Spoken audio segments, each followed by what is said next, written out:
ഇതിൽ സർക്കാരിന് ഒരു നിലപാടേ ഉള്ളൂ. അതേത് കേസാണെങ്കിലും ആ നിലപാട് സ്ത്രീകൾക്കും കുട്ടികൾക്കും എതിരെ അതിക്രമം നടത്തുന്ന ഒരാളെയും സംരക്ഷിക്കില്ല. മുഖം നോക്കാതെ നടപടിയെടുക്കും sir.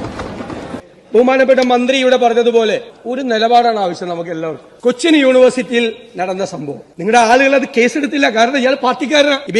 Baby student welfare director, കുട്ടികളുടെ ക്ഷേമം അന്വേഷിക്കണതിന്റെ ഉദ്യോഗസ്ഥൻ കറക്റ്റ് ആളുടെ കയ്യിലാണുള്ളത് കൊടുത്തേക്കുന്നത്.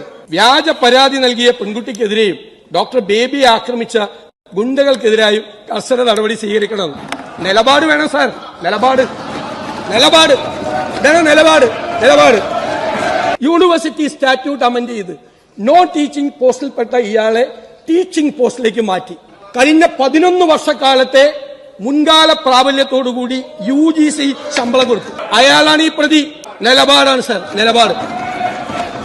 കാലടി ശങ്കര കോളേജ് 20 പെൺകുട്ടികളിലെ നമ്മുടെ മക്കളെ പോലെയുള്ളവരുടെ ചിത്രം അശ്ലീല പോസ്റ്റിൽ ഇട്ടവന് 15 മിനിറ്റ് പോലും പോലീസ് സ്റ്റേഷനിൽ ഇരുത്താതെ അവന്റെ നടപടിക്രമങ്ങൾ വേഗം പൂർത്തിയാക്കി തോളെ കൈയിട്ട് മോൻ പൊക്കൊള്ളാൻ പറഞ്ഞു. സാർ നിലപാടാണ് സാർ, അത് നിലപാട്. തെരഞ്ഞെടുപ്പ് കാലത്ത് നിങ്ങളുടെ കോഴിക്കോട് ജില്ലാ സെക്രട്ടറിയുടെ മകനിട്ടൊരു കമന്റ് ഉണ്ട്. മുൻ MLA അമ്മയുടെ പോസ്റ്റിൽ കയറി മകനിട്ടൊരു കമന്റ് ഉണ്ട്. സാർ വായിക്കാൻ പറ്റില്ല. കാരണം അതൊക്കെ നിലപാടാണ് സാർ.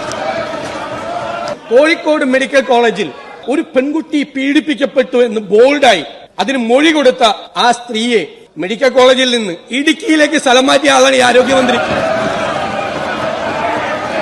ASFന്റെ സംസ്ഥാന വൈസ് പ്രസിഡന്റിനെ അധിക്ഷേപിച്ച് കേട്ടാൽ അരയ്ക്കുന്ന തെറി പറഞ്ഞ ആള് നിങ്ങൾ എന്തു പ്രമോഷൻ കൊടുത്തിട്ടാണ് SFI സെക്രട്ടറി ആക്കിയത്? അത് നിലപാടാണ്. പ്രമോഷൻ കൊടുത്ത് SFI സെക്രട്ടറി ആക്കിയത്.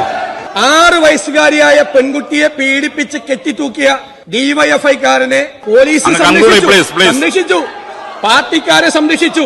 കാപ്പ കേസിൽ പ്രതിയായ ആളെ മാലയിട്ട് പാർട്ടിയിലേക്ക് ക്രിമിനലിനെ സ്വീകരിച്ച ഈ ആരോഗ്യമന്ത്രിയാണ് നിലപാടിനെ കുറിച്ച്